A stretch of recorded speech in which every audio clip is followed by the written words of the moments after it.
വനിതാ വായനാ മത്സരത്തിലേക്ക് തിരഞ്ഞെടുക്കപ്പെട്ട ശ്രീകുമാരൻ തമ്പിയുടെ ചെറുകഥകൾ. അതിലെ മൂന്നാമത്തെ ചെറുകഥയായ നനയാത്ത തീരങ്ങളാണ് വായിക്കുന്നത്. കുളിച്ചൊരുങ്ങി വന്ന് ഉമ്മറത്തൂണും ചാരി നിൽക്കുന്ന മക്കളെ നോക്കി അമ്മ സങ്കടപ്പെട്ടു. എൻ്റെ കുഞ്ഞങ്ങ് ക്ഷീണിച്ചു പോയി. മകൾ അത് കേട്ടില്ല. അവളുടെ കണ്ണുകൾ ആകാശത്തിൻ്റെ അറ്റം തേടി അലയുകയായിരുന്നു, ഹൃദയവും. അമ്മ മകളുടെ അരികിൽ ചെന്ന് നിന്നു. തടിച്ച നിതംബങ്ങളെ തഴുകി താഴോട്ടൊഴുകുന്ന അവളുടെ നനഞ്ഞ മുടിയിൽ വിരലുകളോടിച്ച് അവർ പറഞ്ഞു, നീ എന്തോന്നാ എപ്പോഴും ഇങ്ങനെ ആലോചിച്ചിരിക്കുന്നത്? ആവശ്യമില്ലാതെ നീ തീ തിന്നരുത്. വെറുതെയാണോ നീ ഇങ്ങനെ പാതിയായി വരുന്നത്? മകൾ നെടുവീർപ്പിട്ടതല്ലാതെ മറുപടിയൊന്നും പറഞ്ഞില്ല. ആ കൊച്ചൻ ഇനിയും വരികയില്ല. നീ അവനെ നോക്കിയില്ലയോ? ഈ നിൽപ്പത്രേ നിൽക്കുന്നത്. അവൾ അമ്മയെ രൂക്ഷമായി നോക്കി. എന്താ നോക്കി നിൽക്കേണ്ട കാര്യമില്ലേ? മകളുടെ സ്വരം കനത്തതായിരുന്നു. അമ്മ അത് മനസ്സിലാക്കി. അവർ താഴ്ന്നു കൊടുത്തു. എന്ന് ഞാൻ പറഞ്ഞോ? അല്ല, കുറേ ദിവസമായി ഞാൻ അമ്മ പറയുന്നതൊക്കെ ശ്രദ്ധിക്കുന്നുണ്ട്. അമ്മ കഴിഞ്ഞതെല്ലാം അതിവേഗം മറന്നു കളയരുത്. അയ്യോ എൻ്റെ മോളെ, അതിന് ഞാൻ വല്ലതും പറഞ്ഞോ? ആ അമ്പൂറ്റി കൊച്ചിനെ പറ്റി ഞാൻ സ്വപ്നത്തിൽ പോലും മറ്റൊന്നും വിചാരിച്ചിട്ടില്ല. വിചാരിക്കാതിരുന്നാൽ നമുക്ക് നന്ന്, എൻ്റെ മനസ്സമാധാനത്തിനും നന്ന്.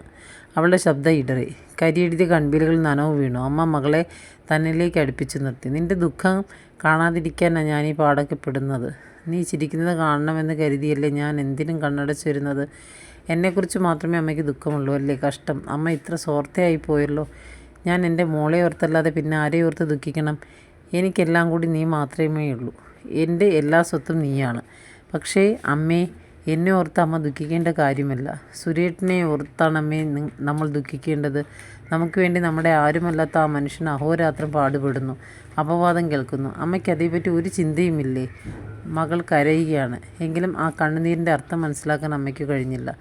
അവരുടെ ചുണ്ടിൽ അർത്ഥഗർഭമായ ഒരു ചിരി ഊറിക്കൂടി. മകളുടെ മനസ്സിൻ്റെ നേർത്ത ഭിത്തികളിലേക്ക് ആ ചിരി വിഷരശ്മികളായി ഇറങ്ങിച്ചെന്നു. അമ്മ പറഞ്ഞു, അല്പമൊക്കെ ദുഃഖിക്കട്ടെ, അപവാദം കേൾക്കട്ടെ. കൂടുതൽ സന്തോഷിക്കണമെങ്കിൽ കുറേയൊക്കെ പാടുപെടണം. അമ്മ എന്താണ് ഈ പറയുന്നത്? എനിക്കൊന്നും മനസ്സിലാകുന്നില്ല. അമ്മയ്ക്കെല്ലാം മനസ്സിലായിട്ടുണ്ട് മോളെ. എനിക്കതിലോട്ട് എതിർപ്പുമില്ല. അമ്മേ, ഹൃദയം പൊട്ടുന്ന വേദനയോടെ അവൾ വിളിച്ചു.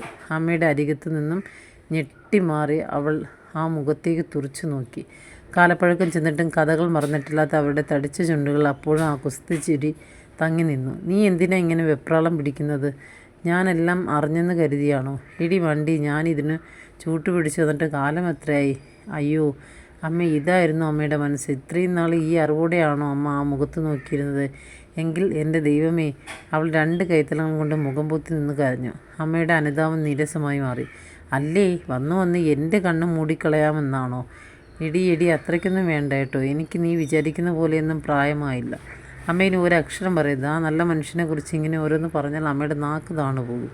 എടി, ഞാനും ചോദിക്കട്ടെ, അവൻ ഇത്ര ഹരിചന്ദ്രനാണെങ്കിൽ പിന്നെ എന്തിനാ നമുക്ക് ഈ സഹായമൊക്കെ ചെയ്തു തരുന്നത്?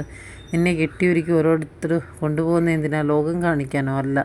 പിന്നെ ബാക്കിയുള്ളവർക്ക് ഇതുവല്ലതും അറിയാമോ? മോളെ, അമ്മ ആണുങ്ങളെ കാണാതൊന്നുമല്ല നീ ഉണ്ടായത് അമ്മേ. അതുകൊണ്ട് അവൾ അമ്മയുടെ മുഖത്തേക്ക് രൂക്ഷമായി നോക്കി. ഓ, അമ്മ പുച്ഛസ്വരത്തിൽ പറഞ്ഞു. എൻ്റെ മോളങ്ങ് സാവറ്റ് ചമഞ്ഞ് നടന്നു. എനിക്കും അതാ സന്തോഷം. പക്ഷേ മുലയും വളർന്ന് എന്തിനും പോരുന്ന ഒരു പെണ്ണിനെ നോക്കി രുദ്രാക്ഷവുമായി ഒരുത്തൻ 4-5 കൊല്ലം നടന്നെന്ന് മാത്രം എന്നോട് പറയാൻ വരരുത്. ഈശ്വര, മകൾ മാറത്ത് കയ്യമർത്തി ദയനീയമായി വിളിച്ചു. അമ്മ വിജയിച്ച മട്ടിൽ തലവെട്ടിച്ച് അടുക്കളയിലേക്ക് പോയി. സന്ധ്യ കഴിഞ്ഞു. ആ കൊച്ചു വീടിന് മുമ്പിലുള്ള ഇടവഴിയിൽ ഇരുട്ട് പരന്നു. ഒന്നും കാണാൻ വയ്യ. എന്നിട്ടും അവൾ അവിടെ തന്നെ നിന്നു. അവളുടെ കണ്ണുകൾ ശൂന്യതയിൽ പരതി നടന്നു. അമ്മ കത്തിച്ച റാന്തലുമായി വീണ്ടും ഉമ്മറത്തേക്ക് വന്നു. മകളുടെ ഏകാന്തമായ നിൽപ്പ് നോക്കി തെല്ലുനേരം മൂകയായി. എന്നിട്ട് അവളുടെ അടുത്ത് ചെന്ന് തോളത്ത് കൈവച്ചു. എന്തായാലും നീ വിഷമിക്കാതെ വാ. വെളിച്ചത്ത് വന്നിരുന്ന് എന്തെങ്കിലും എടുത്ത് വായിക്ക്. അവൾ മറുപടി പറയുകയോ തിരിഞ്ഞു നോക്കുകയോ ചെയ്തില്ല. നിന്നിടത്തുനിന്ന് അനങ്ങിയില്ല. അമ്മ വീണ്ടും അടുക്കളയിലേക്ക് തന്നെ പോയി. അവൾ ഓർക്കുകയായിരുന്നു. ഓരോ രംഗവും യവനിക ഉയർന്ന് മുന്നിൽ നിൽക്കുകയാണ്. ദുഃഖത്തിൻ്റെ മൂടൽ മഞ്ഞിലൂടെ അവ്യക്തമായെങ്കിൽ അവളത് കാണുകയാണ്. ഇല്ല, ഒരിക്കലും ആ കാലുകൾ ഇടറിയിട്ടില്ല. ഒരിക്കലും ആ നാവം സ്വപ്നങ്ങളുടെ ഭാഷ ഉരുവിട്ടിട്ടില്ല. ഒരിക്കലും ആ കണ്ണുകളിൽ ദാഹം നിഴലിച്ചിട്ടില്ല. എന്നിട്ടും സ്വന്തം അമ്മ പോലും അവിശ്വസിക്കുന്നു. റോഡിലേക്ക് ഇറങ്ങിയാൽ ഓരോരുത്തരും തന്നെ നോക്കി അർത്ഥം വെച്ച് സംസാരിക്കുന്നു. ഭാഗ്യഹീനയായ തൻ്റെ പേരിനോട് ചേർന്ന ആ മനുഷ്യസ്നേഹിയുടെ പേര് മല്ലമായി തീരുന്നു. ഒരു ദിവസം ഭഗവതി ക്ഷേത്രത്തിൽ നിന്ന് ദീപാരാധന കഴിഞ്ഞ് മടങ്ങുകയായിരുന്നു. അമ്പലക്കുളത്തിൻ്റെ മതിലിൽ ചാരി നിന്ന് ഒരു ചെറുപ്പക്കാരൻ പറഞ്ഞു, ഞങ്ങളും ഈ നാട്ടുകാരാണ് കേട്ടോ. എന്നും വേണ്ട, വല്ല വാവിനും സംക്രാന്തിക്കുമെങ്കിൽ ഞങ്ങളെ കൂടെ ഒന്ന് ഗവനിക്കണേ. അപവാദങ്ങൾ കേട്ട് മരവിച്ച മനസ്സല്ലേ സഹിച്ചു. കണ്ണുകൾ നനഞ്ഞില്ല. തിരിഞ്ഞു നിന്ന് ശകാരവേഷം ചെയ്യാൻ തോന്നിയതുമില്ല. വേഗത്തിൽ നടന്നു പോന്നു. അടുത്ത ദിവസം അയാളെ കണ്ടപ്പോൾ കണ്ണുകൾ നിറഞ്ഞുപോയി. മരവിച്ച മനസ്സിന് മുഴുത്തൽ ലഭിക്കുന്നത് ആ സമീപത്തിലാണല്ലോ. ഹൃദയത്തിൽ കൊള്ളാതെ എല്ലാം പറഞ്ഞു തീർത്തു. ആളുകൾ മുഴുവൻ സംശയിക്കുന്നു. ഞാൻ മൂലം സുരേഷിൻ്റെ പേര് ചീത്തയാവുകയാണ്. എനിക്ക് സഹിക്കാൻ മേല. കിളിവാതിലിലൂടെ മുറ്റത്ത് വിരിഞ്ഞു നിൽക്കുന്ന 4 മണിപ്പൂക്കളെ നോക്കി അയാൾ മുക്തനായി നിന്നു. പറയൂ സുരേട്ട, എവിടെ ചെന്നാണ് ഇത് അവസാനിക്കുക? അയാൾ തലയുയർത്തി. അതുവരെ പറഞ്ഞതൊന്നും തന്നെ കേട്ടില്ല എന്ന നാട്യത്തിലായി ചോദിച്ചു. എന്ത്? ഈ ബന്ധം, പേടനാവത്ത ഈ സ്നേഹബന്ധം. മനുഷ്യൻ ഒരു ദുർബല ജീവിയാണ്. നമ്മൾ വിചാരിച്ച മായ്ക്കാൻ കഴിയുന്നവയല്ല നമ്മുടെ മനസ്സ്. സ്വയം സൃഷ്ടിക്കുന്ന പോറലുകൾ. അവൾ നിയന്ത്രിക്കാനാവാതെ പൊട്ടിക്കറിഞ്ഞു. നീ കരയുന്നത് കാണാനാണ് ആളുകൾക്ക് ആഗ്രഹം. നീ അത് നിറവേറ്റുകയാണോ? അയാൾ ചോദിച്ചു. ശബ്ദത്തിനു തുടർന്ന് ചിത്രം വരയ്ക്കാനാവാതായിപ്പോയ നിമിഷങ്ങൾ. അവൾ ഫോർത്ത് ഫാറത്തിൽ പഠിക്കുമ്പോഴാണ് ആദ്യമായി 1 മാസത്തെ ഫീസ് കൊടുത്ത് അയാൾ അവളെ സഹായിച്ചത്. അയൽ വീട്ടിൽ താമസിക്കുന്ന അജ്ഞാതനായ ഒരു ചെറുപ്പക്കാരൻ. അമ്മയാണ് അവളെ അങ്ങോട്ട് പറഞ്ഞു വിട്ടത്. കടം വാങ്ങാനാണ്. അടുത്ത മാസം പണം മടക്കി കൊടുക്കാൻ കഴിഞ്ഞില്ല. അയാളെ കാണുമ്പോൾ അവൾ ഒഴിഞ്ഞു മാറാൻ ശ്രമിക്കും. എന്നാൽ ഒരു ദിവസം അമ്പലപ്പറമ്പിൽ വെച്ച് അയാൾ അവളെ കണ്ടുപിടിച്ചു. നിന്നെ കാണാനേ ഇല്ലല്ലോ. അയാൾ ചിരിച്ചു. അവൾക്ക് നാണം തോന്നി. രൂപ ഇതുവരെ കിട്ടിയില്ല. ഏത് രൂപ? അന്ന് തന്ന രൂപ. ഓ അതോ, അതിരിക്കട്ടെ കുട്ടി, ഈ മാസത്തെ ഫീസ് കൊടുത്തോ? അവൾ മിണ്ടിയില്ല. അയാൾ വീണ്ടും ചിരിച്ചു. അടുത്ത ദിവസം അവൾ ഉണർന്നപ്പോൾ നിലത്ത് ഒരു പൊതി കിടക്കുന്നു. പൊട്ടിച്ചു നോക്കിയപ്പോൾ ആ മാസത്തെ ഫീസിനുള്ള രൂപ. ആ കവറുമായി അമ്മയെ സമീപിച്ചു. അവൾ തലേന്ന് നടന്ന കാര്യങ്ങൾ പറഞ്ഞു. കണ്ടപ്പോഴേ എനിക്ക് തോന്നി സ്നേഹമുള്ള പയ്യനാണെന്ന്. അടുത്ത ദിവസം അമ്മയുടെ നിർബന്ധം കൊണ്ട് അവൾ വീണ്ടും അവിടെ പോയി. പിന്നീട് അതൊരു പതിവായി. അയാളെ വീട്ടിൽ വരും. അവർ സംസാരിച്ചു കൊണ്ടിരിക്കുമ്പോൾ അമ്മ എന്തെങ്കിലും കാരണമുണ്ടാക്കി അകന്നു മാറും. എല്ലാം അവൾ ഇന്ന് ഓർക്കുകയാണ്. അമ്മയുടെ നിർബന്ധം കൊണ്ടാണ് അവൾ നേഴ്സിങ്ങിന് അപേക്ഷിച്ചത്. ഇൻ്റർവ്യൂ കാർഡ് വന്നപ്പോൾ അയാൾ പറഞ്ഞു, ഒരു നേഴ്സാകാൻ നീ ആഗ്രഹിക്കുന്നുണ്ടോ? അവൾ മിണ്ടിയില്ല. അമ്മയാണ് മറുപടി പറഞ്ഞത്. പണമുണ്ടാക്കാൻ അതുപോലെ പറ്റിയ ജോലിയുണ്ടോ? ആ അഭിപ്രായം കേട്ടില്ലെന്ന മട്ടിൽ അവളുടെ മുഖത്തേക്ക് നോക്കി അയാൾ വീണ്ടും ചോദിച്ചു. നിനക്കൊരു ജോലി വേണമെന്ന് മാത്രമേ ആഗ്രഹമുള്ളൂവെങ്കിൽ വേറെ മാർഗമുണ്ടാക്കാം. TTCക്ക് അപേക്ഷിക്കാം. അതിന് പണം വേണ്ടേ? അമ്മയുടെ ഇടയ്ക്കേറുള്ള ചോദ്യത്തെ അയാൾ ഒരു ചിരി കൊണ്ട് തടഞ്ഞു നിർത്തി. അയാൾ അവളെ ട്രെയിനിങ്ങിന് അയച്ചു പഠിപ്പിച്ചു. പാസ്സായി വന്നപ്പോൾ സ്കൂളിൽ ജോലി വാങ്ങിക്കൊടുക്കുകയും ചെയ്തു. സുരേഷിനോടൊപ്പമാണ് അവൾ ആദ്യം സ്കൂളിൽ പോയത്. ഉദ്യോഗത്തിൽ പ്രവേശിച്ച് മടങ്ങി വന്നപ്പോൾ അമ്മയുടെ സന്തോഷം ഒന്ന് കാണേണ്ടത് തന്നെയായിരുന്നു. പുതുതായി വാങ്ങിയ സാരിയും ബാഗും തുണികളും നോക്കി സംതൃപ്തി അടഞ്ഞ ശേഷം അവർ കളിയാക്കി മകളുടെ കവളത്തുനുള്ളി പറഞ്ഞു, മോൾ ഇന്നലെ രാത്രി ഉറങ്ങിക്കാണുകയില്ല. അത് അവൾക്ക് ആ വാക്കുകളിൽ കുത്തി നിറച്ചിരുന്ന വലിയ കഥകൾ ഗ്രഹിക്കാൻ കഴിഞ്ഞില്ല. ഇന്ന് എല്ലാം മനസ്സിലാവുകയാണ്.